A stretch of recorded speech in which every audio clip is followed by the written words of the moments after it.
Who is your favorite referee? Right here, I have a graphic that shows the 5 referees who ref the most UFC fights in 2023, with Mark Smith the most at 65. Okay, Mark Smith. Herb Dean, number 2 with 57. Then you have Mark Goddard, Jason Herzog, and Chris Tagoni, or Chris Tugnoni. I don't know how to say his last name, but I actually like that referee. That referee let some fights go pretty late. Let's just call it what it is. I like, and here's the question for you guys. Who's your favorite referee? And how do you like the fights to be called? Because me, I like the fights to be definitive.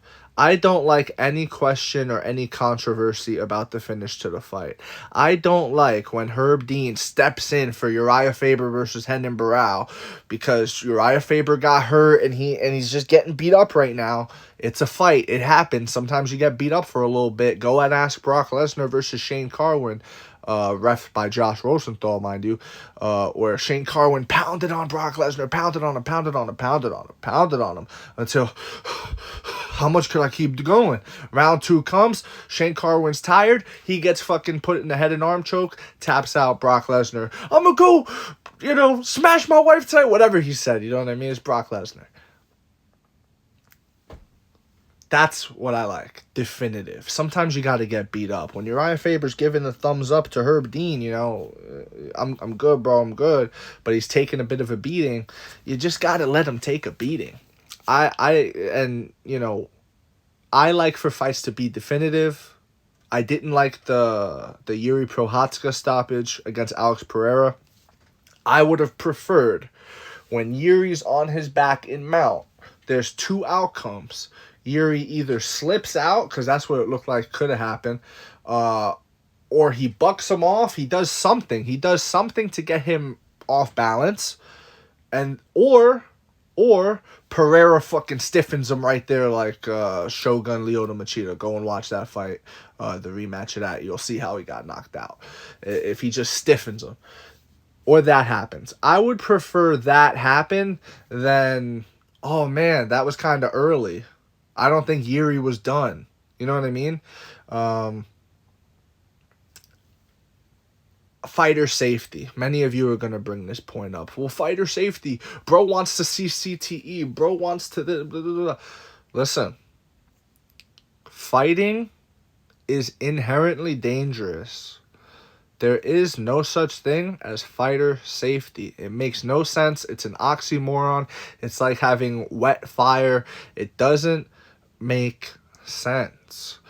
When you step inside the octagon, and really anywhere, like if you martial arts, combat sports, training for these things is rough. It's rough on the body. It's a contact sport.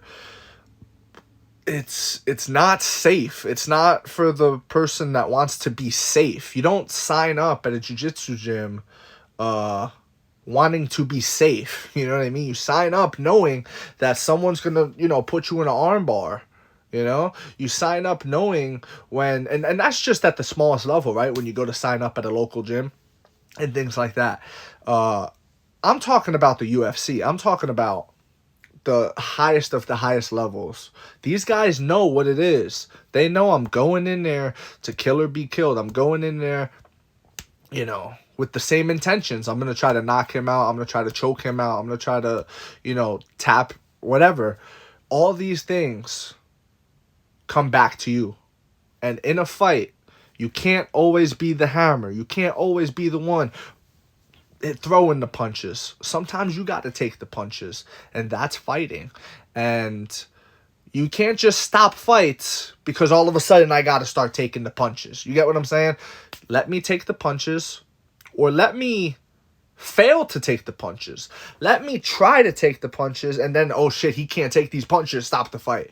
That's completely different than an early stoppage. Mark Goddard, I feel Mark Goddard, for the most part of his career, for the large part of his career, he's been very solid. But lately he's been having these, fighter safety kind of stoppages. You know what I mean? Herb Dean as well. Herb Dean, I like Herb Dean. They could have used a better picture for Herb Dean, by the way. That's a crazy picture that MMA Junkie used for Herb Dean in this slide. You know, they got good pictures of everybody else. Anyways, Jason Herzog is good too. I like Jason Herzog. I like this Chris Tognoni guy. And I like Herb Dean too. I just think he, you know, sometimes I get worried. You know, with Herb Dean. Sometimes he does the right thing, and then he's been at this a while, you know, so you're going to have mistakes. But yeah, that's my whole thing. I like definitive stoppages, definitive endings to fights. I don't like controversies.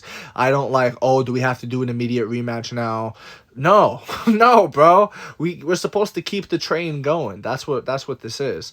And, you know, a bad stoppage could halt the division. It could really tie up a division. I hate bad stoppages, and I hate the argument of fighter safety.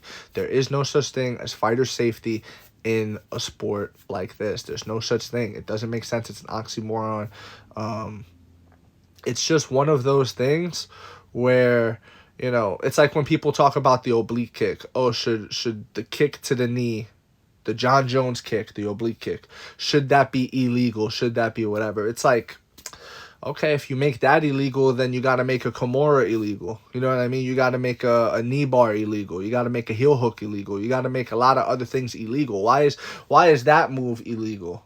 How come when I head kick you, that's not illegal? I could literally, like Crow Cop, send you to the cemetery with my left leg. Bang! Crack you in the head with it. Full speed, full torque. That's literally like swinging a baseball bat at your head, bro. You know what I'm saying? That's assault with a deadly weapon. And I'm allowed to do that, but I'm not allowed to kick you into the knee. You know what I mean? I'm allowed to do a flying knee. I'm allowed to Michael Venom Page jump into the air, flying knee, Santos, and fracture his skull. Literally, go look at the X-rays, bro. He has a dent in his skull. Well, I'm good on that. I'm good off that. You know what I mean? These are the risks you have to take when you step into that octagon. And that's why every fighter should be commended for getting in there. It is a big risk, and it is something that takes a lot of courage to do at all levels. Now, that's my case. That's my case for late stoppages. Not late stoppages. Just definitive stoppages. I want to change that as well. It's not a late stoppage. It's a definitive stoppage. That's what we're looking for. A late stoppage is when, he's clearly out. All right, chill, bro. You know what I mean? The Bobby Green stoppage, that was a definitive stoppage up until it wasn't.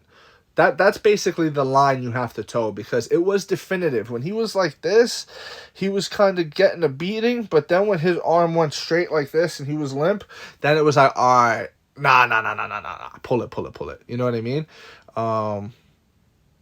But he, instead of it being like a 9-punch late stoppage, it was really like a 5-punch late stoppage. That makes sense. That's my take.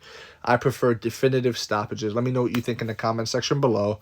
If you agree, disagree, it doesn't matter. Just join the discussion, and please follow for more. Thank you. You are appreciated.